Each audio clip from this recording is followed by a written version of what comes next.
지금 우리나라가 세계적으로 유명해지고 있는 이유가 두 가지 정도일 텐데요.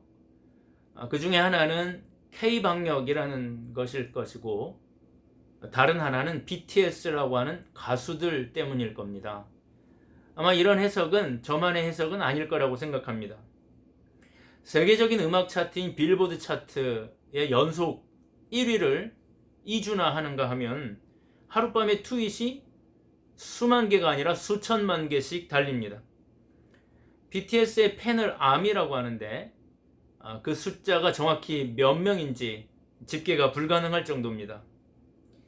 미국의 정통 미디어인 CNN에서 비틀즈 이후에 이러한 팬덤은 없었다고 말할 정도로 그들의 인기가 가히 선풍적입니다.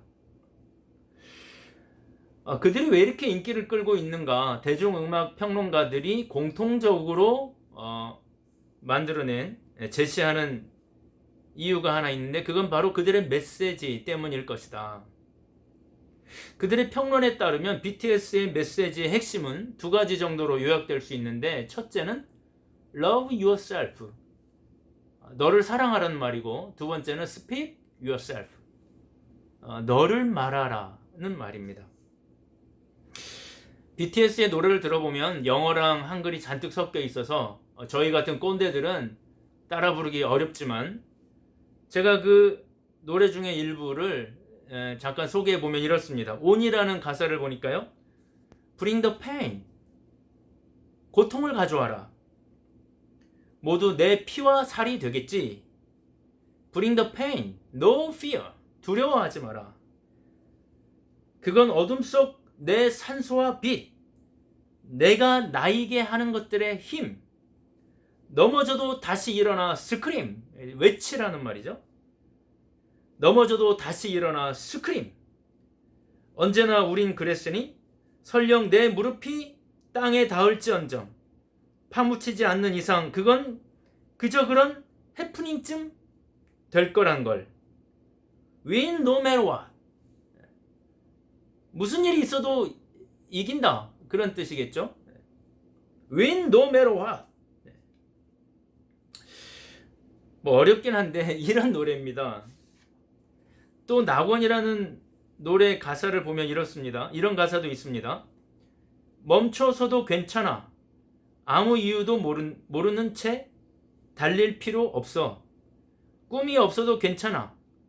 잠시 행복을 느낄 내 순간들이 있다면 멈춰서도 괜찮아. 이런 노래입니다. 애들이 아주 열광을 하는 겁니다. 그들의 메시지를 더 분명히 알 수 있는 것은 우리나라 대중음악 가수로서는 처음으로 UN 단상에 섰던 BTS의 대표격인 RM이라고 하는 젊은이가 UN에서 한 유명한 연설이 있습니다. 물론 영어로 했는데 제가 이제 번역을 해서 좀 소개해 드리면 이런 연설을 했어요. 제 이름은 김남준입니다. 나는 일산에서 태어난 평범한 소년이었으며 9살, 10살쯤 정도부터 타인의 눈으로 나를 바라보면서 나의 목소리를 잃게 되었습니다. 하지만 어느 날 내 안에 목소리를 들어보기로 결심했으며 그 목소리를 듣기까지 오랜 시간이 걸렸습니다.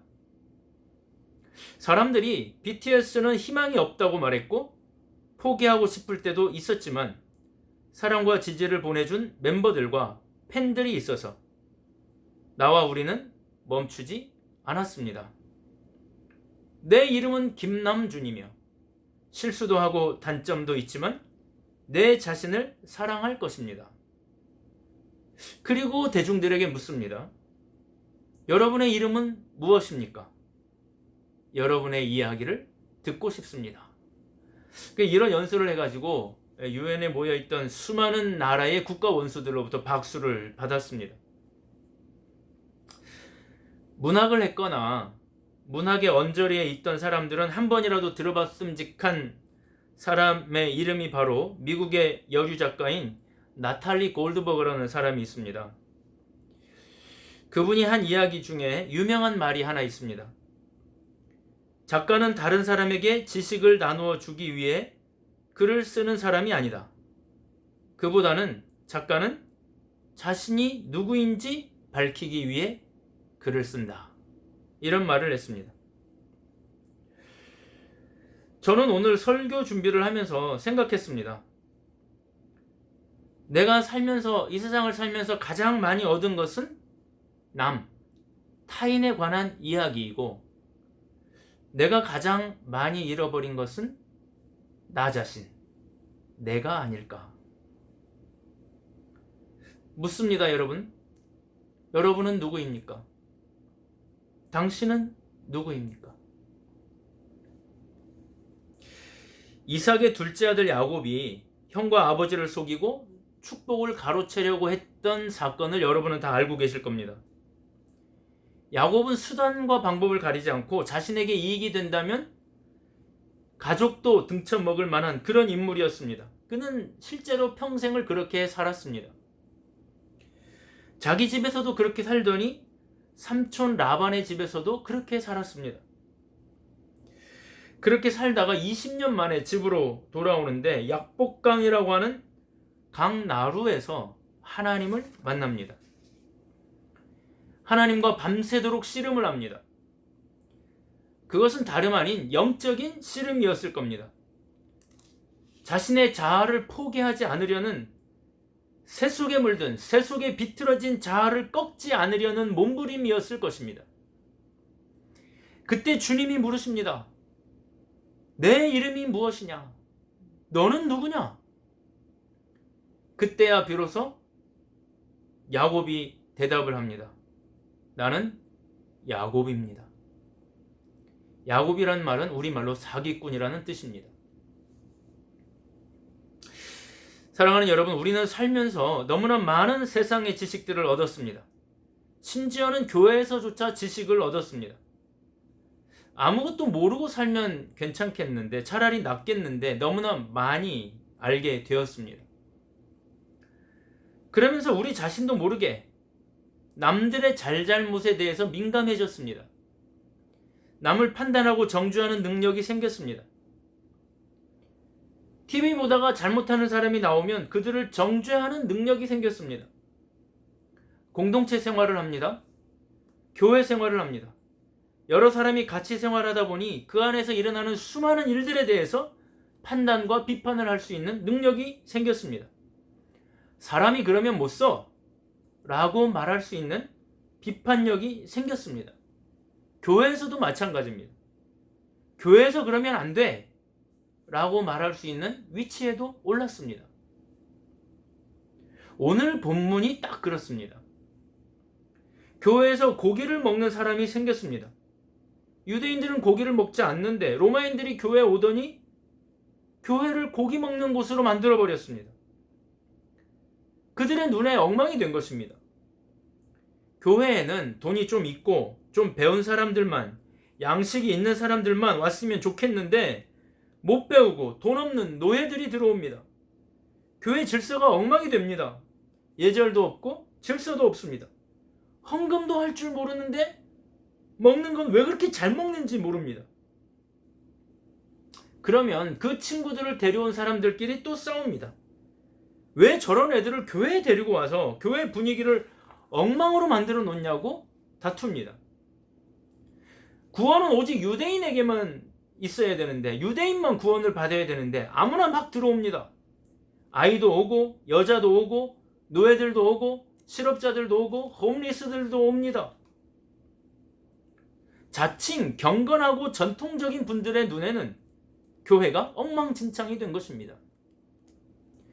그래서 지도자들에게 말합니다. 어떻게 정리를 좀 해주세요. 교회가 엉망입니다. 목회자들도 머리가 아파 죽을 지경입니다. 교회가 지금 이런 분위기입니다. 이때 바울이 말합니다. 8절을 보세요. 우리가 살아도 주를 위하여 살고 죽어도 주를 위하여 죽나니 그러므로 사나 죽으나 우리가 주의 것이로다. 우리가 주의 것이다. 굳이 생략된 단어 하나를 덧붙이자면 우리가 다 우리가 모두 다 주의 것이다. 우리는 다 주님의 것이다. 이렇게 말합니다. 무슨 소리 하냐? 이제 들어온 사람이나 일찍 들어온 사람이나 가난한 사람이나 부자나 유대인이나 헬라인이나 남자나 여자나 어른이나 아이나 주인이나 종이나 우리가 다 주님의 것이고 우리는 다 한 형제인데 무슨 말 하냐? 그러면서 이렇게 말합니다. 10절을 보세요. 네가 어찌하여 형제를 비판하느냐? 어찌하여 내 형제를 업신여기느냐? 우리가 다 하나님의 심판대 앞에 서리라. 11절, 12절은 더 기가 막힙니다. 기록되었으되 주께서 이르시되 내가 살았노니 모든 무릎이 내게 꿇을 것이요 모든 혀가 하나님께 자백하리라 하였느니라. 이러므로 우리 각 사람이 자기의 일을 하나님께 짓고 하리라. 여러분, 이 말씀이 무슨 말씀입니까? 그동안 교회 안에서 누가 잘했느니 누가 잘못했느니 누가 옳으니 저게 옳으니 다투고 있는데 목사님에게 가서 저 사람 어떻게 좀 해달라고 말하고 있는데 오늘 하나님은 뭐라고 하시냐 하면 각자가 자기의 일을 말하라. 무슨 말입니까? 남 얘기하지 말고 네 말을 좀 해봐라. 그런 뜻이 아니겠습니까? 제가 대학에 들어가서 여러 가지 책을 보다 보니까 세상을 보는 관점이 생겼습니다. 저는 그 관점이 옳다고 지금도 생각하고 있습니다. 그런데 그 정반대로 세상을 보는 사람들이 있다는 것도 알았습니다. 우리는 모두 자기 방식으로 세상을 봅니다. 그리고 비판도 합니다. 지금 사람들도 비판을 쏟아냅니다. 광화문에서도 쏟아내고 신문에서도 쏟아내고 방송에서도 쏟아냅니다. 물론 세상을 바꾸는 일 중요합니다. 필요합니다. 저도 선한 의지들이 모여서 세상을 바꾸는 일에 함께 해야 한다고 믿고 있습니다. 교회가 그런 일에 앞장서야 한다고 생각합니다. 그러나 주님은 말합니다. 결국 하나님의 심판대 앞에 가서는 각각 자기의 일을 말하게 될 것이다. 자기를 말하게 될 것이다. 주님은 말합니다. 다른 사람 말하지 말고 너를 말하라. 남 얘기 그만하고 네 얘기를 해봐라. 엄마 때문에, 아빠 때문에, 대통령 때문에, 정치인 때문에 라고 말하지 말고 네 얘기를 좀 해봐라. 너는 어땠는데? 너는 어떻게 살았는데? 오래전에 한 청년과 1:1 성경 공부를 한 적이 있습니다. 아주 베이직. 하나님이 누구신가? 인간은 누군가? 예수님은 누구신가? 성령님은 누구신가? 기독교에 처음 입문하면 배우게 되는 기독교 기본 진리를 공부했습니다. 처음 일과는 굉장히 순조로웠습니다. 하나님은 어떤 분인가? 하나님은 창조주이시고 하나님은 사랑이시고 하나님은 우리를 너무나 사랑하시고 하나님은 당신을 너무나 사랑하신다. 은혜를 많이 받았습니다. 그런데 문제는 이과였습니다. 인간은 누구인가? 나는 누구인가? 나는 하나님이 창조하신 선하고 아름다운 창조물이다. 그런데 하나님과의 분리를 선언하고 하나님을 떠나갔다. 성경은 그것을 죄라고 한다. 그래서 현재 나는 죄인이다. 그래서 제가 물었습니다. 당신은 죄인입니까? 여기서 진도가 나가지 않는 것입니다. 그 형제가 대답합니다. 내가 왜 죄인입니까? 그렇게 따지면 다른 사람도 다 죄인 아닙니까? 사람은 다 죄인 아닙니까? 제가 다시 묻습니다. 맞아요. 그러나 다른 사람이 죄인인 것과 상관없이 당신은 죄인입니까? 그럼 이 형제가 또 대답합니다. 다른 사람이 죄인이면 나도 죄인입니다. 제가 또 묻습니다. 다른 사람과 상관없이 당신은 죄인입니까? 결국 진도가 나가지 않았습니다. 한 주를 연기했습니다. 한 주간 자신을 잘 들여다보고 다음 주에 와서 얘기합시다. 그러고 보냈습니다. 그렇게 해서 한 주를 보냈는데 아마 그 형제에게는 그 질문이 자신에게 너무나 낯설고 너무나 힘든 질문이었던 것 같습니다. 한 주를 다 보내고 와서 그 형제가 비로소 눈에 눈물을 글썽이며 말했습니다. 다른 사람과 상관없이 나는 하나님 앞에 죄인입니다. 그런데 그것이 그 형제에게는 자신의 삶을 되돌아보는 하나의 계기가 되었던 모양입니다. 남의 말이 없어졌습니다. 자신의 삶에만 집중하더니 지금은 교회 집사가 되어서 교회를 잘 섬기고 있습니다. 제가 우리나라 작가 중에서 가장 좋아하는 작가가 한 분 계신데 지금은 타계하신 이청준 선생입니다. 이분이 쓰신 소설 중에 자서전들 쓰십시다, 이런 장편 소설이 하나 있습니다. 내용을 보면 남의 자서전을 대신 써주면서 연명해가는 어떤 무명 작가의 이야기입니다. 남의 자서전만 써주다 보니 회의감을 느꼈다, 그게 내용인데 시간 되실 때 한번 읽어보시기를 바랍니다. 아마 제 생각에 작가는 우리 스스로가, 우리 모두가 진솔하고 진지하게 내 삶을 돌아보며 자서전 한번 써보면 어떨까 아마 묻고 싶었던 것 같습니다. 사랑하는 여러분, 저도 오늘 저와 여러분이 남에 대한 모든 생각을 다 버리고 잠시 내려놓고 자서전 한번 써보실 것을 권합니다. 각자 자신의 삶을 진지하게 들여다볼 수 있기를 바랍니다. 하나님을 위해 산다고 살았지만 정말 나의 삶은 하나님 앞에서 아름다운가? 진솔한 자기 성찰을 한번 해보실 수 있기를 바랍니다. 저도 이 설교를 준비하면서 나는 자서전을 쓰면 어떻게 쓸까를 한번 생각해 봤습니다. 저에게는 두 가지 관점이 생각났습니다. 첫째는 나는 열심히 살긴 살았는데 누구를 위해 살았던가? 7절, 8절을 보세요. 우리 중에 누구든지 자기를 위하여 사는 자가 없고 자기를 위하여 죽는 자도 없도다. 우리가 살아도 주를 위하여 살고 죽어도 주를 위하여 죽나니 그러므로 사나 죽으나 우리가 주의 것이로다. 여기 보면 위하여라는 단어가 계속 반복이 됩니다. 나를 위하여, 주님을 위하여. 살기는 살았는데 누구를 위해 사느냐? 여러분, 우리나라 사람들이 술자리에 가면은 건배할 때 제일 많이 하는 건배사가 위하여입니다. 위하여! 이렇게 합니다. 여러분, 그 위하여는 도대체 누구를 위한 위하여입니까? 열심히 살긴 살았지만, 그리고 누군가를 위해서 열심히 산 것 같지만 그 위하여가 나를 위한 건지 타인을 위한 건지 이기적인 위하여인지 for others, 남을 위한 위하여인지. 저 자신도 그렇습니다.